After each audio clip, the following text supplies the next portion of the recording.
Hi everybody, it's Az here from Heel vs Babyface. Now I've pushed myself back to Thundercleft Village because this was the place where I handed in the Poisonous Blade quests.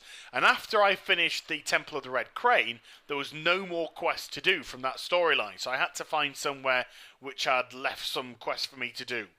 And it's sort of the theme of the Krasarang Wilds, is the questing experience here is very, very disjointed. And that's because I'm following the main storyline. But if I followed the main storyline as I did in the Jade Forest, it was very fluid. It always took me somewhere. But here, it just drew me to a dead end as soon as I killed the Sha of Despair. And yes, I know the Sha of Despair is a Sha, ergo he is a big bad villain. And that is a good place to stop the storyline. So it's just a little bit surprising how quickly it can push you straight to him, as opposed to stopping you off and doing other things. But that's by the by. And today I'm going to show you a storyline which is quite emotional and doesn't rely on quest text necessarily or voice acting necessarily.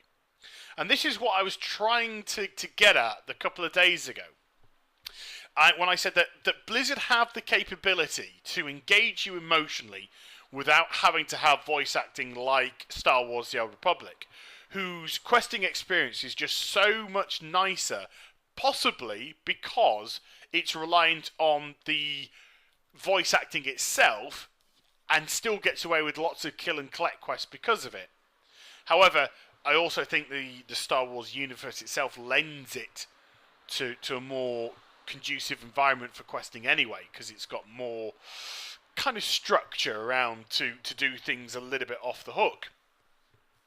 So the next area it's taken us to is this Mogu Ruins, which I went through either yesterday or the day before, and it's just breathtaking. It looks absolutely phenomenal, and that's one thing I've always maintained about this expansion. Don't step on them, they're traps. And you can get them for any class later on in the game. You can get these ruins, which are traps. Yeah. I'll tell you a little bit more about that some other time. But I'm a massive geek when it comes to certain games like Tomb Raider and Uncharted. I was a massive fan of Tomb Raider back on the original PlayStation. And from there on in, it's been a little bit poor. Very poor. But Uncharted sort of picked up the mantle of what Tomb Raider should be and just blew your socks off with it. Absolutely blew your socks off. Because I always have this little kid inside me, which will always be part of me, that just gets all gooey and excited when he watches Indiana Jones, when he plays Tomb Raider, when he sees Drake and Uncharted, when people go digging in crypts and tombs and whatever. Because I always have this little schoolboy element that's just this excited, what is there? What can we find? What is it? It's just this discovery element about my personality, which I adore. So environments like this just sort of pull at my tweeskins. They just make me go like that. Because I'm always thinking there's got to be secrets here. There's got to be hidden secrets, hidden treasure about this place. And it's nice when an environment, I think, has that effect on somebody. Or maybe I'm just freaking mental. But, that's the way I see things. So it's a pleasure to level up in this kind of environment. And also, kudos, Blizz, because it's completely distracting me from the fact that all I'm doing here is basically kill and collect quests. I'm not doing anything special.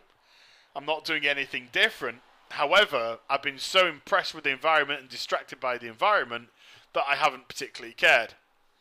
Until I realised, a little bit later on. And Kang, if you remember, Bramblestaff, we fought when I was a member of the Alliance as part of I think it's the Augustine Celestial daily quests, when I was doing that Street Fighter quest, which was quite funky. So as a Horde, will I get to fight some Alliance leaders? Or, that'd be very interesting to see. So I'm taking you a little bit round the bushes to the next part of the quest. All you had to do really is where I killed the big guy at the top. If you go to the top left corner, there was a huge trap on the floor. You just have to go through there and it would have taken you to the next area. I do come through it on the way back, so you can see exactly where I am. But I'm sort of getting myself a little bit lost and realising it's up here. But thankfully, I could just climb up there. So what happens now is we need to get some Water of Life. Or is it Water of Life? Water of Youth, I should say. And you have all these Quillen that are attacking, but they go down very, very quickly indeed. Just pick it up from one of the pools. There you go, over the bridge. There it is, you see. That's where we are. Silly me. And I'm going to go back to the village. And this is where we now get engaged in quite an emotional part of the storyline. So I'm just going to shush me cake hole while this cutscene takes place.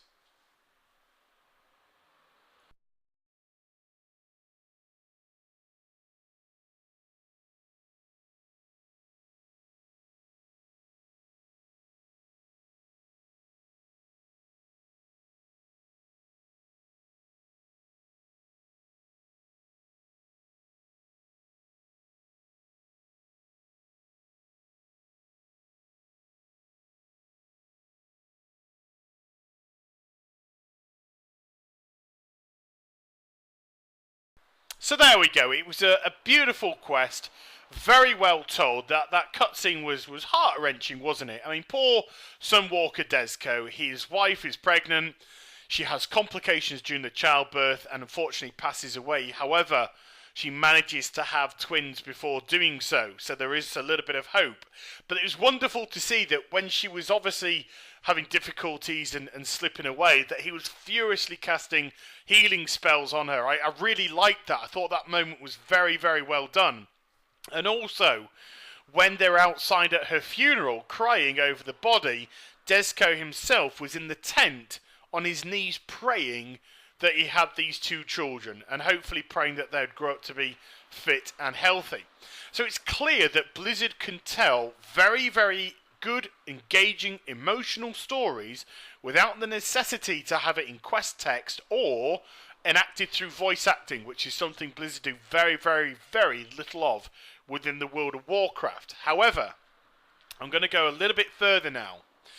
Because the questing experience is so weak in World of Warcraft, and there's just no denying that the vast, vast majority of things I've been doing here in the Krasarang Wilds are purely kill and collect, there was an excellent opportunity to get us involved with the birthing process there. We could have actually been in the tent trying to say, look, get a pail of water, and you had to run out quickly, get a pail of water, get some towels, you had to get the towels, you had to throw the towels into the water, just something different like that to try and help during the birthing process. Of course, it would have all been in vain to have the emotional attachment involved. However, it just would have felt different and new and a little bit more interesting and just break up this dire monotony of kill and collect. Am I completely loopy here? But I personally think that was a phenomenal opportunity for us to get involved that wasn't taken. So I've gone back outside, and again, it's release some captives, pick up some stuff, kill some creatures. So we're just back to the constant generic kill, collect, kill, collect, kill, collect. And it's such a shame because these environments are absolutely stunning. I mean, look at this place. In the middle of the Krasarang Wilds, this jungle forest that we have in Pandaria, you have this almost prairie-esque area with these beautiful flowers, colourful flowers all over the place, dense foliage, and it just looks absolutely spectacular. You've got the little bits of ruins scattered around the place and these portals and whatnot. And it's just such a lovely environment. There's one thing I've said you can never knock about the Mists of Pandaria in the World of Warcraft, and it just does look absolutely gorgeous. And it needs to have the questing and levelling experience to boost that, to justify it as well. So they're pretty much done with. Let's go back to the village. This is where I'm going to not end the quest quite yet, but when I hand this in, you'll see that I get attacked. And for the record, if you do get attacked, nobody's going to help.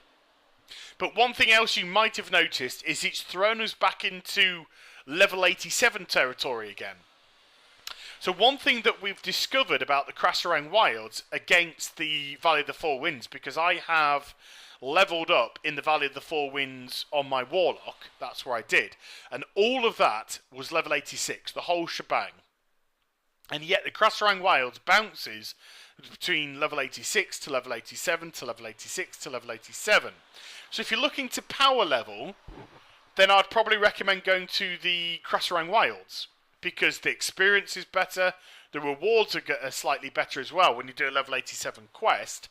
Therefore, your gear will get better quicker, and you'll be able to battle through things a lot better. I seem to be doing okay now, as opposed to yesterday. Yes, I'm still getting smashed around the place. And a pro tip, pick up that quest straight away. I thought it was going to be an escort quest taking us back to the village. It's not. It's a quest to go round the sides trying to find survivors from the caravan. So you can do them side by side, and it would just save a little bit of time. So, although it bounces between level 87 and level 86, it's definitely more disjointed, because in the Valley of the Four Winds, in the Jade Forest, the leveling experience was very fluid.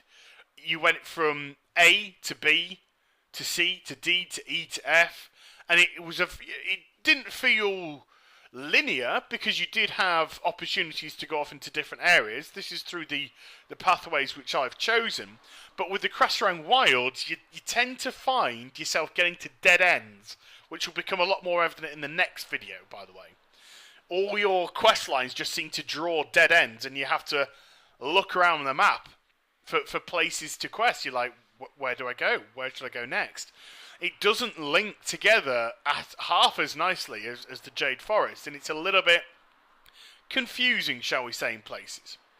So I'm nearly done. I've only got a couple more of these envoys to save. You just have to right-click on them and they come back to life. It's no big drama here. And then it will take us to the final part of the questing experience for today, and it also wraps up a little bit more story with Sunwalker Dezco, as one of his Desians decides to try and get revenge for what's been going on with the Mogu. And of course, as ever, it's all going to end in tears. But I suppose that's the nature of emotional storytelling, and there's nothing wrong with that whatsoever. So here we are. We've got Kirk, and oh, there he goes. Core is down. Poor Core. He got dead by. So we then have to take care of this level 86 Mogu. He's easy to kite around the place. Doesn't hit particularly hard either. And you've also got Sunwalker Dezco helping out with a Night Elf as well. So this is where I'm going to leave it today. Hope you enjoyed the vid. Please do like, comment and subscribe to my channel. And I shall be back with some more stuff later on. Take care, everybody. Bye-bye.